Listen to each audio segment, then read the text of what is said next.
famous dialogue of a popular Shah Rukh Khan starrer Bazigar. हार के जीतने वाले को बाजीगर कहते हैं और हार का जीतने वाले को बाजीगर कहते हैं.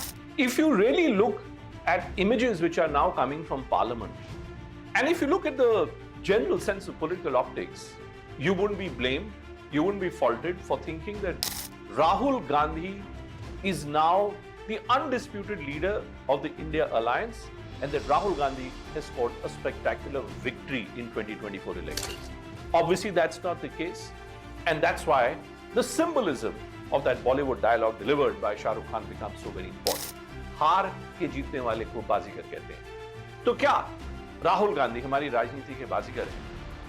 Well, Rahul Gandhi is clearly now wanting to turn a new page in the chapter of his book. His critics will argue, has this finally been a coming of age moment for Rahul Gandhi? After all, isn't it true that whether it was 2009, 2014, 2019, the election ultimately always became about whether Rahul Gandhi was going to find his mojo. So I'm asking you, do we say that the India alliance now still lesser in terms of numbers than the individual tally of the BJP? The Congress party, which is still not in triple digits, but yes, has fought a very, very tough and competitive election against Narendra Modi-led BJP, reduced the spectre of invincibility of Narendra Modi, hammered a crushing blow, at least as far as the ego of many leaders of the BJP was concerned. Is that the definition of victory for Rahul Gandhi? As Rahul Gandhi went around Parliament today holding the copies of Indian Constitution, the question that begs to be asked is this, that what happens next? Okay, he's now the leader of opposition. Yes, he's now asking the Lok Sabha Speaker not to judge the effectiveness of Parliament, effectiveness of proceedings, only through the number of hours which are being spent.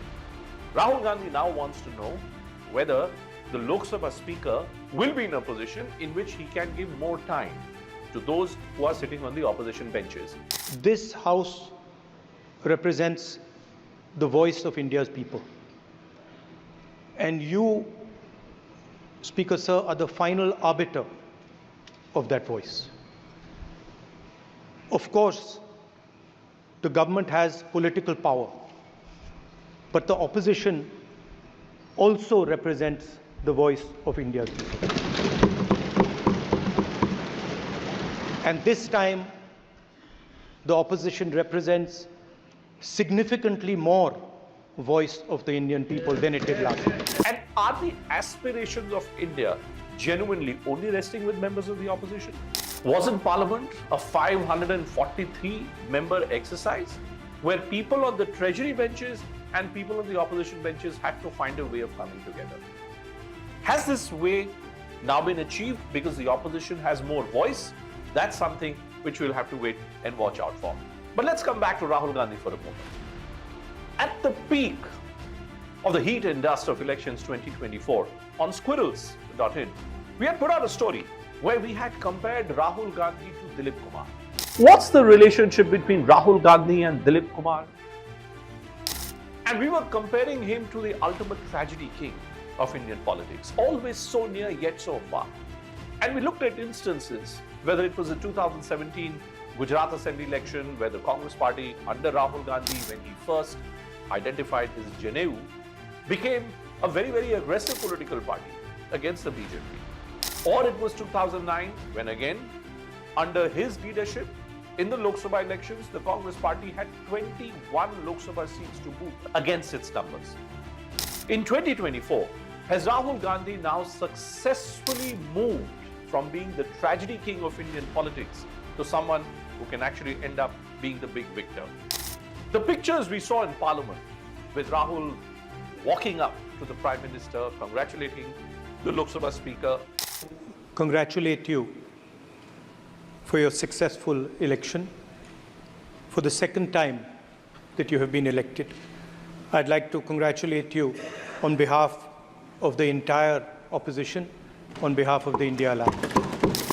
Bear in mind that on all parliamentary meetings now, on top appointments in the government where the leader of opposition also has a voice, that leader of opposition's voice, that leader of opposition's presence, along with the Prime Minister, will that be of Rahul Gandhi. To that extent, Rahul Gandhi certainly has managed to turn a new leaf in the chapter of his book. Can Rahul Gandhi ultimately end up being on the treasury benches of 2029? Honestly, folks, the one thing which we have learned in 2024 is not to do too much of a crystal ball gazing.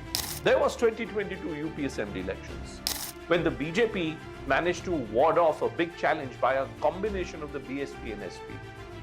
There was the UP Assembly elections, there were the other state assembly elections in Madhya Pradesh, Rajasthan, Chhattisgarh. After the devastation that had been created by the unfortunate COVID pandemic, yet the BJP's electoral scorecard kept on getting better and better.